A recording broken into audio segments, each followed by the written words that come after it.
Good morning everybody, good morning, it's JPR, and welcome back to another video. Well, you can read the title, so I'll spare you the long intro. Here are some interesting facts that I found about every starter Pokemon. While their names and some aspects of their designs have led many to believe that the Bulbasaur family is based on dinosaurs, lead Pokemon designer Ken Sugimori has stated that they were primarily based on frogs, which can most clearly be seen through their facial structure and the way they run. Sugimori has also stated that despite Venusaur being one of his favorite Pokemon, it is also his least favorite to draw given its complicated design. Which, hey, compared to a lot of other Gen 1 Pokemon, I can't fault him for that. He's not exactly a rock, or a Pokeball, or a bunch of eggs. So you may know that Charizard had its shiny form drastically changed in Gen 3, going from a purple body with green wings to a black body with red wings. However, this change was actually made in the middle of Gen 2, as Ken Sugimori, hey, it's him again, released this piece of artwork titled Encounter with a Shining Pokemon in 2001, just after the release of Pokemon Crystal. It is possible that Shiny Charizard was deliberately given the wrong colors in Gold and Silver, as many other Pokemon were. The reason for this was because you could actually play Gold and Silver on an original Game Boy, so some of the Pokemon had to be given inaccurate colors to make them show up better on a monochrome screen. Most of these sprites were fixed in Crystal since that game was only available for Game Boy Color, but perhaps they just forgot about Charizard since it was so hard to obtain in the first place. Since then, the purple Charizard has only appeared in Smash 4 and Smash Ultimate as an alternate skin, which is more of a reference than anything official. So the jury is out on whether or not it was ever a true mistake, but regardless, Black Charizard was a change made much earlier than most people would think. Concept art from 1990 reveals that Blastoise was one of the first Pokemon ever created, back when the series was known conceptually as capsule monsters. And while Charizard and Venusaur were actually designed first in their lines and the team worked backwards to create Charmander and Bulbasaur, Blastoise was originally its own Pokemon, unrelated to Squirtle and Wartortle, who originally had an entirely different evolution. This was revealed in the 2019 Gen 1 beta leaks. So if you've ever wondered why the shoulder cannons come out of left field, it's because they do. The Chikorita line's English names are nearly identical to their Japanese names, which also means they're the only starter Pokemon to not have their voices dubbed over in the English version of the anime. Well, at least until Journey's episode 114, where for some reason Ash's Bayleaf was given a new voice in the English dub. And while poor Chikorita is often mistreated by fans, it was also mistreated by the developers. Thanks to a glitch in Ruby and Sapphire, you can actually receive your diploma for completing the National Dex even if you don't have a Chikorita. Even as a bug, it's just sad this guy can never catch a break. The entire Cyndaquil family has identical stats to the Charmander family. What can I say? They copied their own homework and got caught in 4K Ultra HD with ray tracing. And apparently Quilava was given its name because Nintendo and the Pokemon Company were pushing for there to be a Pokemon for every letter of the alphabet. Of course, Quilava was the first to start with the letter Q, along with Quillfish and Quagsire. Totodile is tied with Turtwig for evolving the latest of all starters at level 18. However, it reaches its final stage the fastest of all starters, becoming Feraligatr at level 30. This means with a measly gap of 12 levels, Croconaw has the shortest stage, and likely always will, of all the starter Pokemon. Trico starts off being based on a real animal called the leaf-tailed gecko, so I guess with a name like that, they didn't really need to spend a lot of time deciding on the type. However, Grovyle and Sceptile become much more dinosaur-like, with the various leaves protruding from Grovyle's body being a direct reference to the plumage of various dinos. This is presumably the reason why Mega Sceptile also gains the dragon typing. Torchic is the only base form starter Pokemon to have a gender difference, with the males having a single black pixel placed on their, gluteal area, if you will. This is a reference to a technique developed by Japanese farmers in the 1920s to tell if their newly born chicks were male or female. I'm not quite sure why people are doing this in newborn Torchics, but it's a rather interesting and obscure reference hidden inside of a single pixel. Blaziken was also the first Gen 3 Pokemon to be designed, but it looked a lot different than it does now, being a fusion of its current self and Latias. Frankly, I'm kinda glad they decided to separate the two. Despite being more than 20 years old now, Mudkip still tops numerous official polls as the most popular of all unevolved starter Pokemon. It and its evolutions actually have a lot in common with another popular water-ground type Pokemon, Wooper, with both taking inspiration from the axolotl, an aquatic species native to Mexico. As you can clearly see, both Mudkip and Wooper share this creature's notable cheek feelers. And with a base stat total of 535, Swampert also edges many other starters by 1 point for the highest base stat total of them all. Turtwig and Grottle are the heaviest base and middle stages of any starter Pokemon, and as the continent Pokemon, Torterra was fittingly the heaviest final evolved starter for many years. That is until it was topped by one ghostly Croc Boy. But despite losing out on that title, Torterra still has one of the coolest inspirations of all time, being based on the mythical world turtle that carries the entire Earth on its back, which likely inspired the scene from Detective Pikachu at the massive Torterra Garden. In Pokemon Diamond and Pearl, if for some reason that you're bad enough that the Wild Starly in the beginning of the game manages to get your starter Pokemon into the red HP, it will flee to let you continue the game.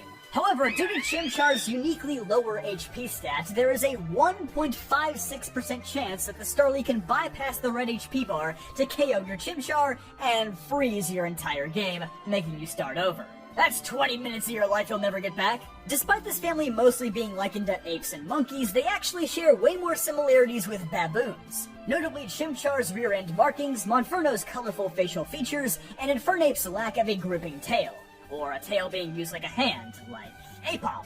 Original merchandise for Piplup implied that this Pokemon was going to keep its Japanese name Pochama in English. Around the same time though, Piplup was given the name Plupal in the Diamond and Pearl English beta. Within only a couple of months of release, the name Piplup would be finalized. The small crown between Piplup's eyes also confers its status as an Emperor Penguin chick, which is later clearly seen through Empoleon, who is fittingly enough the same height as Emperor Napoleon, and also has remarkably similar drip, I might add. Before Snivy's English name was revealed, fans commonly referred to it as Smugleaf. This name became so widespread that numerous outlets began picking it up, including the official Nintendo magazine of Australia, New Zealand, and the United Kingdom. Kintsugi Mori, hey buddy, it's been a while, also stated the Serperior was meant to represent the Western idea of nobility, while Emboar and Samurott drew from Chinese and Japanese related themes, reflecting the wide culture of New York City, which the Unova region is based on.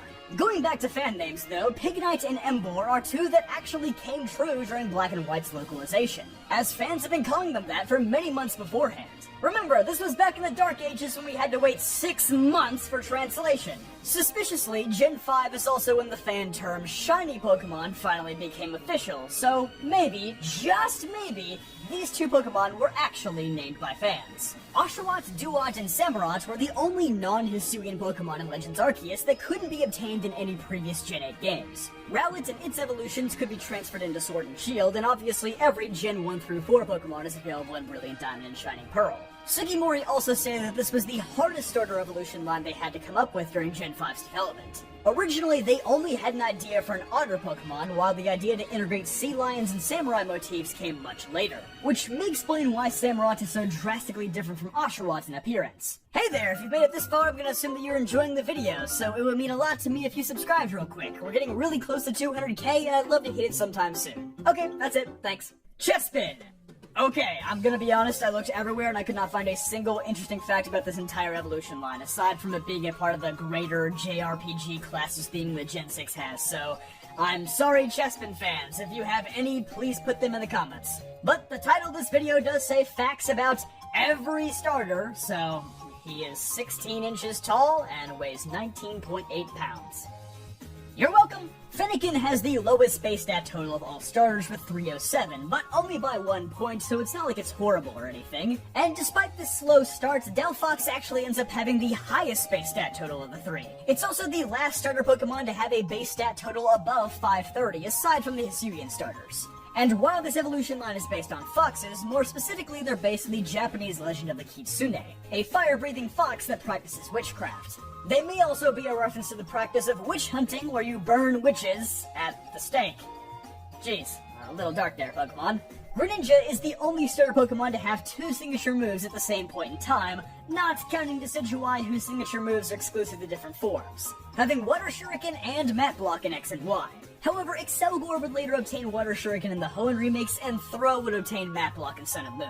Greninja has temporarily regained control of Water Shuriken in Gen 9, since Excelgor is not currently available. With Battle Bond, Greninja is also the only starter Pokemon to have an event-exclusive ability, and also the only starter Pokemon with 3 abilities in general, if Mega Evolutions aren't counted. Rowlet is the only starter Pokemon whose secondary type changes as it evolves, going from Flying to Ghost. Decidueye's Ghost typing is also a reference to the now extinct Stilt Owl, which was formerly native to the Hawaiian Islands. It is also a reference to the Hawaiian belief that gods or spirits disguise themselves as owls to visit people. The evolution line also contains a rather brilliant visual pun, as Rowlett's bow tie becomes a bow and arrow later on. The Litten evolution line has a similarly creative element to them, as all three of them bear the alchemical symbol for sulfur on their foreheads. Sulfur is of course a flammable chemical that Litten can be seen spitting in its concept art. Popplio is surprisingly the only Alolan starter who maintains its highest stat through all of its evolution stages, something that was the norm for every starter prior to Gen 7. Popplio starts and ends its evolution line with special attack being its highest stat, while Rowlett's HP ends up going to attack, and Litten's speed all but evaporates when it becomes Incineroar, just as a lot of Alolan Pokemon sadly do.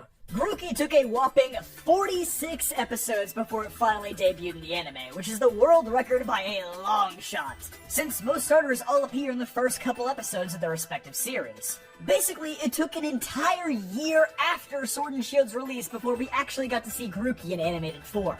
The musical components of its evolution line may be inspired by the belief that music makes plants grow faster, which is explicitly seen in Rillaboom's signature move, drum beating. Cinderace has the strongest signature move of all starters with a base 120 powered Pyro Ball.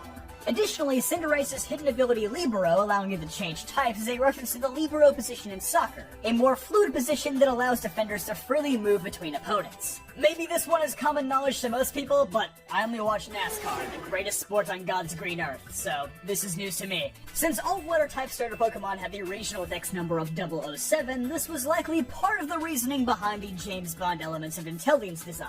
James Bond is of course a character created by British author Ian Fleming, so with Galar being a British region, it fits quite well. Another overlooked aspect of Intellion's design is that it completes the types of entertainment theming that the Galar starters have, with Rillaboom being musical entertainment, Cinderace being sports entertainment, and Inteleon being film entertainment. Sprigatito's evolutions are primarily based on magicians and sleight of hand techniques, as seen through its yo-yo attacks and the disappearing flower bombs. But it also draws inspiration from everyone's favorite DreamWorks character, Puss in Boots, or rather the old fairy tales of this famous trickster cat. Crocalore's fiery sombrero is not merely a fashion statement, as it also contains the egg that later hatches into the flaming bird that sits atop Skeledirge's head, referencing the mutualistic relationship seen between the Nile crocodile and the Egyptian plover. Its general design and ghost typing is inspired by the Dia de los Muertos holiday.